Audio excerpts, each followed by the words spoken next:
Joining us now from Atlanta is David Johnson. He is the CEO of Strategic Vision. That's a public relations group, and he follows this kind of stuff, obviously.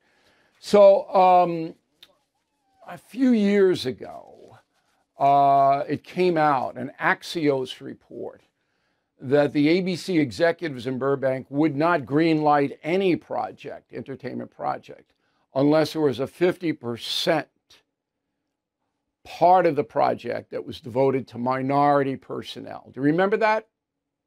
I do. And look, they're paying a price with that. We're seeing the movies are flopping all over.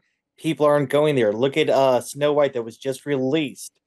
And it was released with the DEI controversy. And it's going to be one of the biggest losses for Disney.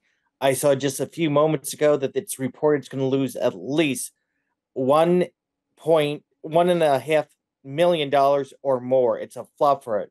But couldn't that be because the movie is just terrible? Does it have to do with its DEI policies?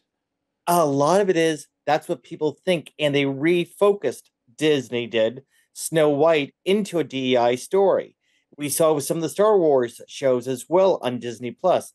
Viewers are running from it because they don't like their old classics now made politically correct with all these DEI policies. And that's one of Disney's problems. Disney's facing a lot of problems financially. Their shows are flopping. Consumers are boycotting Disney Plus. They've lost a lot of subscribers. They're even not going to the theme parks anymore. And a lot of it is because families don't feel comfortable with the Disney brand any longer because of its DEI policies. Well, I'm going to disagree with you on the theme parks. It's a lot of it's because it costs $1,000 a day to go there. Well, that too, I agree. You know, but it's a combination. it's just wiped out. And talk about DEI. What's the I? Inclusion.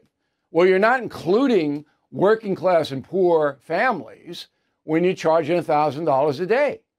So I say, Exactly. Look, the hypocrisy is just staggering.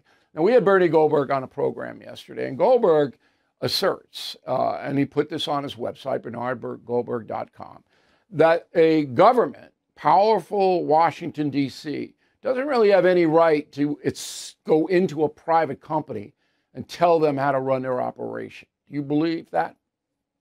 Oh, I do. I mean, I'm a capitalist. I believe consumers decide the marketplace. And if they don't like it, the company can go under. We're definitely seeing Donald Trump with this FCC investigation go after the View. But ultimately, it's going to be the consumer that decides. And right now, Disney has numerous problems because the consumers don't like them. And you believe that problems creatively from Disney are stemming from their insistence that they have a quota system for minorities. I'll tell you an interesting story. I've said this once before on this program. I know both Kelsey Grammer and Alec Baldwin. They shot a pilot for Disney. I guess it was 6 or 7 years ago. And the pilot was very funny. It was about two talk show hosts, but they reversed it. Grammer was the liberal and Baldwin was the conservative. And they didn't pick it up, Disney, according to my sources, which are pretty good, because there was no minority in the starring roles. Now, if I had a bet, I would say it was true. I can't say with 100% certainty that's true, but that's what happened. I know that's what happened. They didn't pick it up. Now, if what you're asserting is that has stemmed right across the line in their products, because entertainment is supposed to be entertaining, not woke. I don't know of any woke projects that are really making it. Come to think of it, do you? Do you know any woke stuff that's making it in the entertainment No, industry? I don't. In fact, too, Disney tried to do a woke Star Wars, and they axed it instantly because Star Wars fans rebelled against it, especially when the so-called Jedis used the pronouns.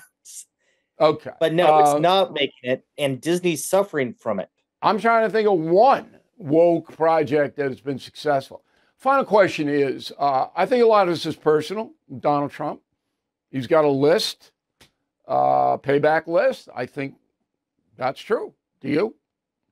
Oh, I definitely do. And the problem for Disney is they're already weak, and this payback list might be the final nail in their coffin. I don't see them going out of business. The structure's too big. They're not going to go to No, business, but they're going to be no. diminished. Yeah, they'll lose. They'll lose. The kids still want to go. The kids don't know, and to the theme parks and all of that. Ms. Johnson, thanks very much. Really appreciate your expertise. Thank you. Thank you for watching. Make sure you subscribe to my YouTube channel and follow me on X. Look for @Bill O'Reilly.